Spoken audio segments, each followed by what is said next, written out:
You got candy up here? You got candy up here? Yes. Is this from home? It's finished, yes. Wow, okay. Okay, everyone, we're going to go ahead and get started. I would like to introduce Petri, and his talk is Fight Back, Raising Awareness and InfoSec. There you go. So, what's up? So let's talk about awareness. So, I know that you need to be kind of relaxed now after the happy hour, so let's try it. So, go yay! Yay!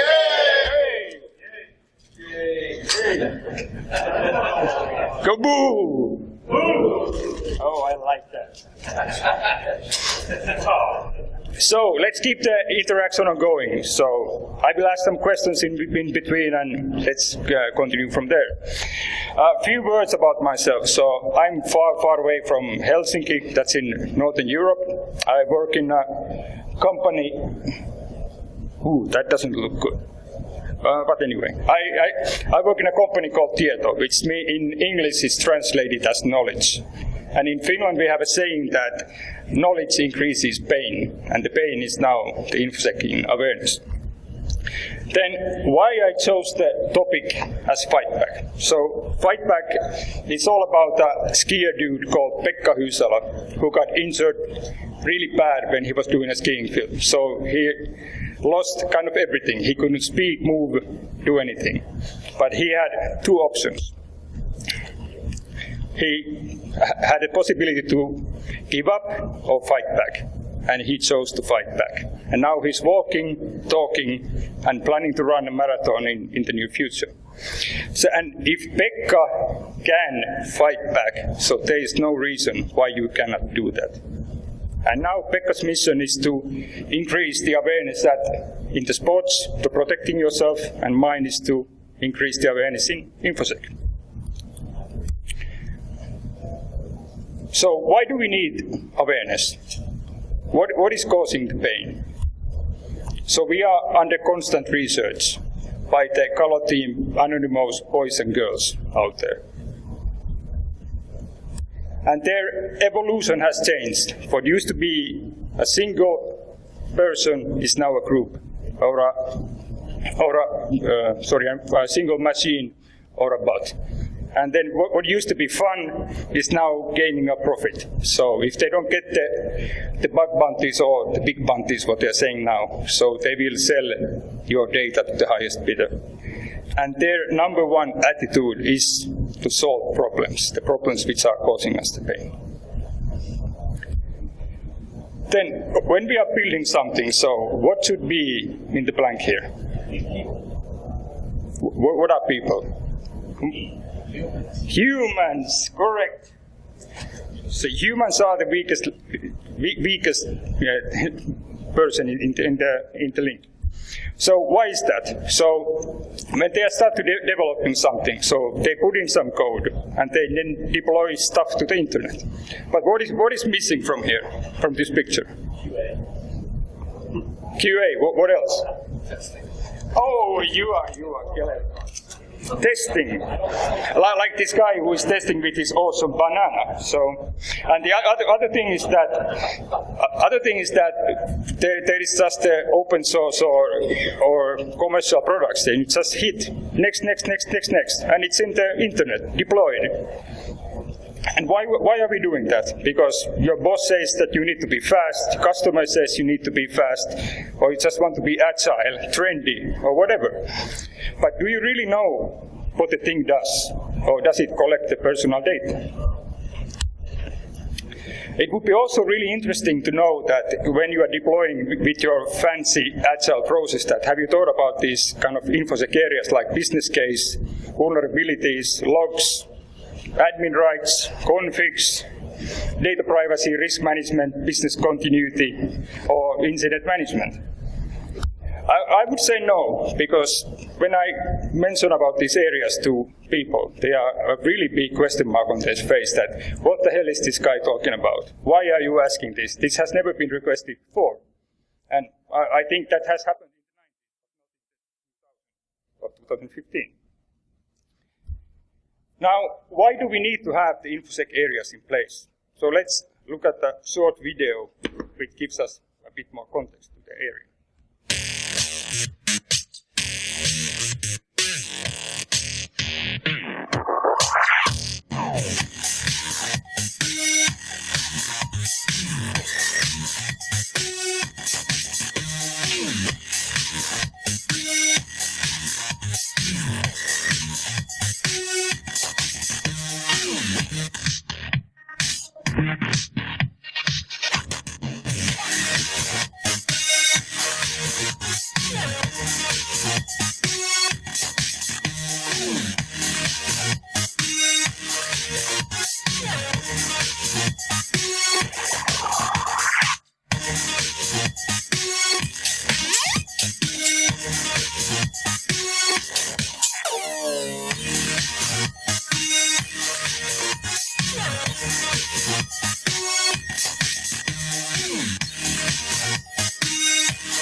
So, what do you think about the video?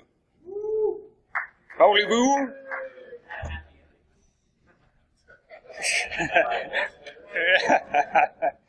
Yeah, but when you are talking about these things, you are cheering, right? So it feels like it's a really distant item out there. This could never happen to me. But I have a kind of one more example. So here is lots of text. Just bear with me, I summarize it in short. So Sony's internet network got hijacked. And they got some demands that their data will be leaked outside if they aren't met. Of course, Sony said no. And within few days, so there were gigabytes of stuff out, kind of social security numbers, legal, financial data, internal passwords. And the worst part is that there was a possibility of identity theft for 6,800 employees and 40K externals. So it's still things that kind of a really distant item out there. But what if we make it personal? What if it's your data which is out there, your identity which is stolen, your legal and financial information out there? So what do you think about that? Does it make a difference?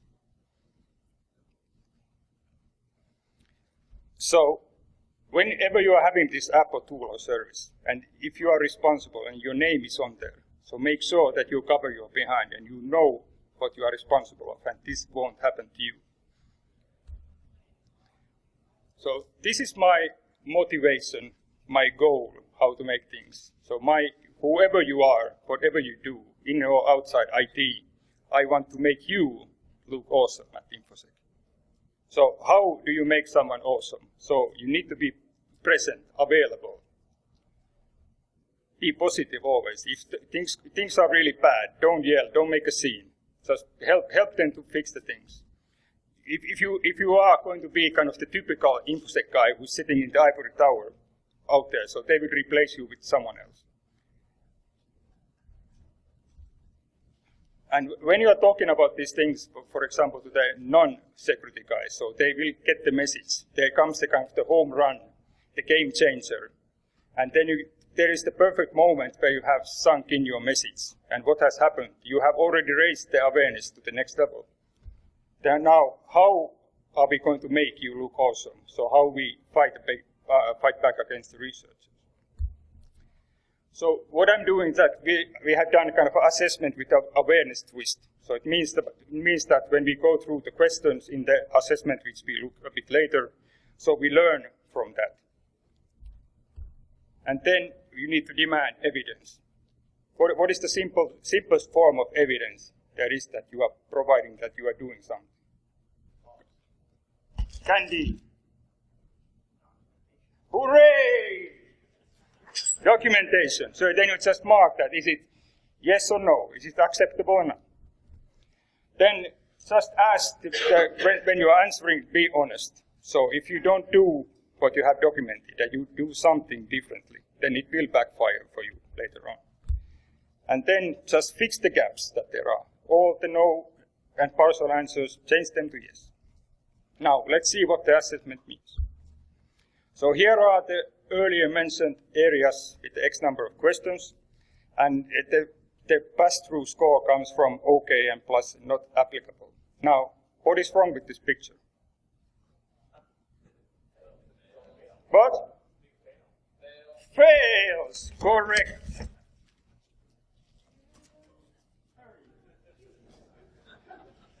There is an awful lot of red. Why is that? Because what I have seen that there is a lot of cases that there is zero documentation or outdated documentation, and when the awareness is missing, so we need to highlight the negative figure to give them the wake-up call. Now let's go through a few kind of example questions. I'm not going to show the whole set, what is there created, but we can talk about those offline if someone is interested. Here are as well a couple of answers to the questions which are not then best practices. So first one, about the risk. Is there a procedure to follow, discover new risks? If someone is answering you, service manager for this question, so don't use that.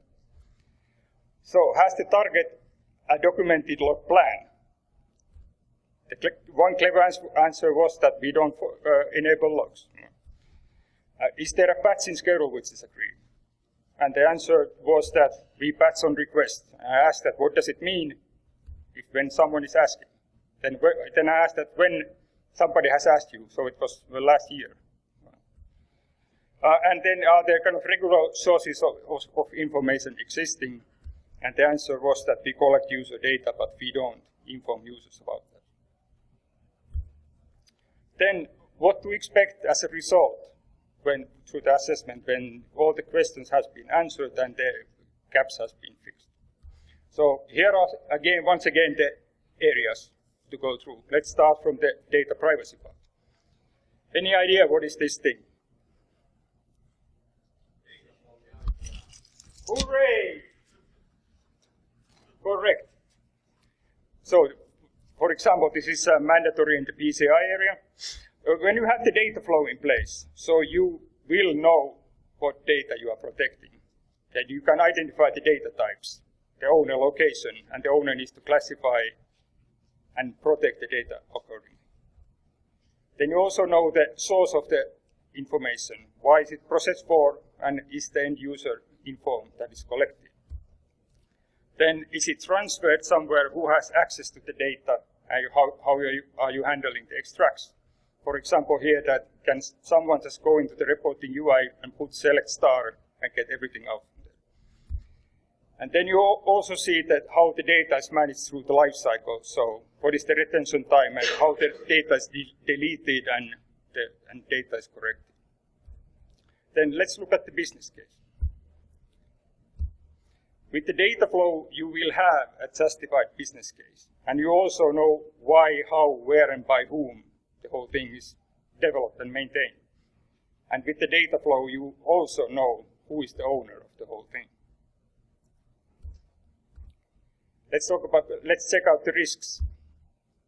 So when you have the data flow in place, so risks and threats are identified by the risk owner who defines the controls. And if the data flow is changing, all the risks and threats need to be reviewed, and they will be magically kept up to date as well. Then let's look at the continuity. When you have the data flow in place, so you can deliver what you promise, and you have a way to deliver what you promise. And when the can and way are corrupted, then you also know how you can continue your promise. Let's look at the conflicts. you can use the data flow for the configuration management. Just replace the boxes with the servers. Then you know what servers you have where, which configs they have, and what kind of sources you use for those servers. And if you have some servers which are not belonging to the data flow, so just investigate and get rid of them or add them to the data flow. Let's look at the vulnerability management. When you have done the configs, and now you are doing the vulnerability management, so it's really easy to keep it up to date because you know that the software will be up to date through patching, and the scans are enabled in all the correct places, whatever you prefer to use for scans. Logs. So I'm pretty sure that when you have the configs and vulnerability management in place, so there will be logs enabled as well, and you are transferring, hopefully, the audit trails outside the servers. Why do you need to do that? So that the trace, what has been done by whom, is visible. So if the researcher comes for a visit, so even if they wipe the server logs, they are visible somewhere else. Let's look at the admin rights. So the traceability will be ensured that when you have individual accounts, don't use shared accounts because they cannot be tied into an individual. And be sure that you are not doing the Oprah effect that nobody is not an admin. Right? Great. Now, so even you have assessed everything you got, and you have fixed and identified the gaps, the researcher can and will come for a visit. You have to understand that nothing is watertight. You can do only what is best possible, and you need to aim only for the best possible part. So maybe you cannot prevent the intrusion, but you can prevent the exit with the stolen data. And if for some reason the best possible was not enough, then you are prepared with the incident management process you have in place. Now, how can you do all of these things? Just do a mini project. It's that simple. Just kick off, agree the schedule, define a target date. Defining the target date is really, really important. Then there are lots of actions with responsibility, and then follow up as many times as needed, and then close the assessment. Then when you start doing the assessment, so do it properly. Aim it for as a company-wide target. And when you are having these new projects for service tools or apps, demand that these assessment questions are added as a deliverable to the project. So you will get out the correct evidence that they are doing what they're supposed to do. And with the actions what we have made, so the awareness has raised from -100 to closer to +100. So in this case, it was 97%. Now, you still remember that there was this Finnish nice saying that the awareness increases pain. So are you agreeing with that? The more you know, the more pain you will get. Yes? You want candy? More noise? No? Yeah. Who else?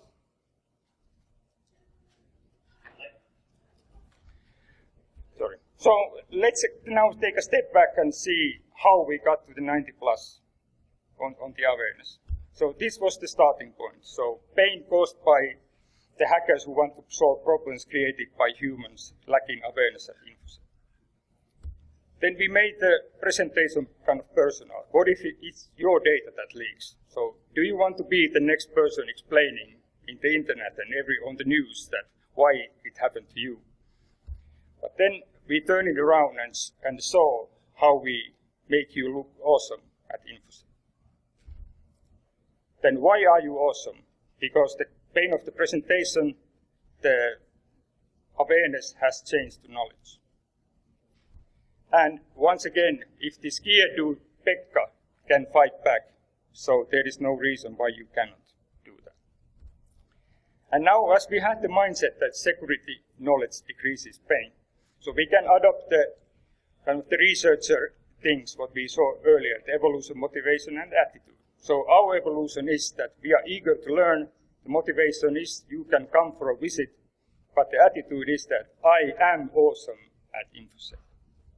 And with these steps, that makes human is the best protection method there is. Take a kind of a close look at this slide. So this is kind of summarizing everything. So there is always new people involved, or you need to train the existing people. So it's just it's a fight back. You need to sleep, repeat, and there's no excuses on this thing. Any questions or comments or concerns on this area? Yes? You implemented this program at your company back home? Yes, this is kind of what I do for a living, yes. So all the examples are coming from real life. Yes? What do you do when you're overwhelmed? When you're facing just overwhelming odds? Sorry, what do you mean? So, if you're, say, underfunded in a very large company, what do you do to fix that? How do you even have a semblance of security? So, of course, you need to get the management involvement in. But if you cannot have it, so it's really difficult to motivate let's say the employers to do the right thing. But of course, everybody's always saying that this is really, really important, but nothing happens. So it's a kind of twofold thing. You need to go to the management and say that this needs to happen. And I think that the easiest way to show that things are wrong is that when actually something happens, then you can say that, what I told you.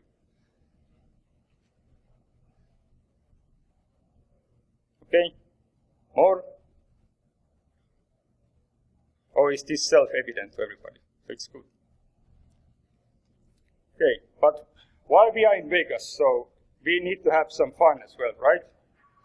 So the parties are ongoing as well. So it's kind of, it has the same kind of thing. You sleep, you repeat, you party, you sleep, you repeat, and there's no excuses on that. If you don't know, not yet are not familiar with all the parties that are existing, so go into the link and check. You will find few of them, and then just go and have some fun. So thank you very much. See you at the party. There's still candy.